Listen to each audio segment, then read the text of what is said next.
What your customer needs to know about sinks is, first of all, they want 304 stainless. Why do they want 304 stainless?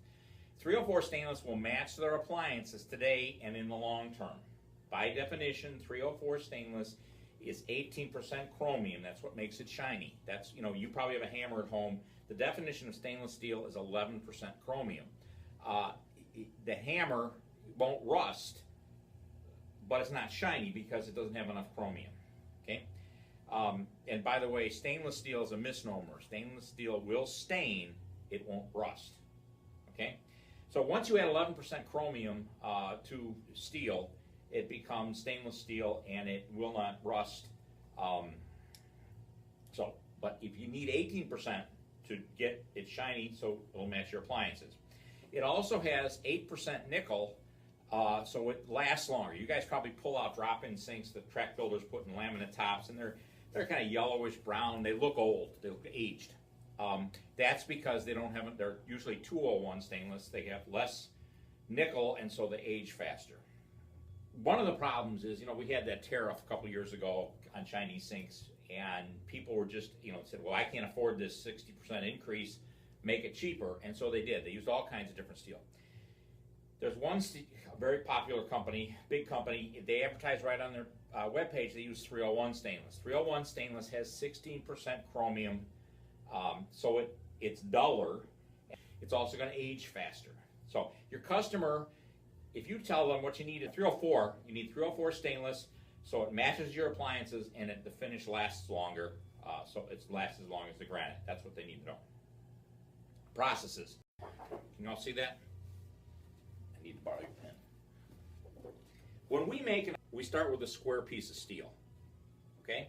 And they draw the bowl. It's not called pressing, it's called drawing the bowl, because what you're doing is you're drawing that steel in. That's where the steel for the sides come from, okay? When they cut that off and weld two together. This is your sample from your showroom. See the weld mark down the middle? Okay. When you press them one at a time and then weld them, all four sides are now equal.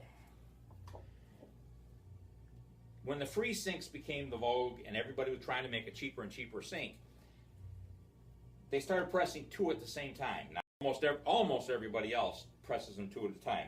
When you do that, this steel has to come from somewhere. Where it comes from is stressing and stretching that center rail, anywhere in the sink, but that's particularly where it comes from. Now, you will see oftentimes ripples, waves in the center rail where that happens. And sometimes you don't see them until you turn on the light that's always right over the sink. The other thing is, when you're pressing two at a time, is you're missing twice that much steel. Okay, so we're taking that out twice. If you take an 18 gauge welded sink and compare it to what the internet or some of the free sinks calls a 16 gauge, 18 gauge will be heavier than their 16 gauge, and I can give you the names. I don't want to do it on video, but absolutely, and I've done it with a number of different brands. That's what it's about. Now, the other thing is you want to make sure that you get a brushed finish, brushing on it. The polished finish, what does that mean? The polished finish, like this, like the top deck on there, you just think about it and it scratches. It looked great in the showroom, but the first time it scratches, you can't do anything with it. With a brushed finish, you can take a scratch away kit, or even, I've taken out minor scratches with a Scotch-Brite pad. So this will take out pretty severe scratches. Okay, it takes some work. It's not, but it will take the scratches out. Without the brushing, you can't. There's no way to hide the scratches. Okay. Worse is what they now call the flat finish. Flat finish means it's no finish at all.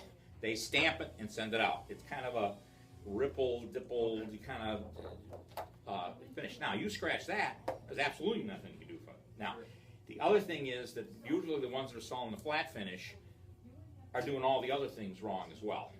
Okay? So, so is that something that's becoming popular, or is that something that... It's something that when people give away a free sink, you'll see a lot of them have a matte finish. So it's just the cheaper quality sinks. So, better steel, better processes.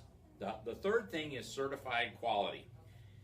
All stainless steel sinks, actually any part of your plumbing, the system, sinks, faucets, toilets, anything that's attached to the water is required to be certified to ASTM 112.19.3.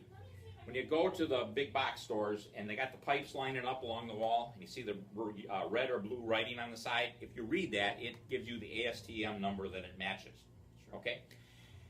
Back when people bought sinks from the plumbing supply house, they knew it, they were plumbers, they understood it, and they self-policed it. Then came the free sink, and anybody could buy anything on the internet. And so most sinks out there today, particularly the ones sold by your granite wholesaler, do not meet building code because they're not certified. To be certified to meet building code, it must have the manufacturer's name or logo on it. It's got to have the model of the faucet, and it's got to have the stamp of the certifying agency. The most common is UPC, Uniform Plumbing Code. UPC, and it must be certified UPC, not meets UPC standards. A couple of cheap guys for a while were putting stickers on that says meets UPC standards. That was them telling you they met it. They didn't really meet it. Oh, they weren't certified to meet it. Okay. And finally, if you have an issue with the product, you send me the name, address, phone number, what they bought, and when they bought it, and we take over. If we can't fix it, I'll go out to their house and find out what's going on. Better steel, 304. Better processes, individually welded and brushed finish. Certified quality, it meets the building code. And you have somebody to stand by. So that's what's most important.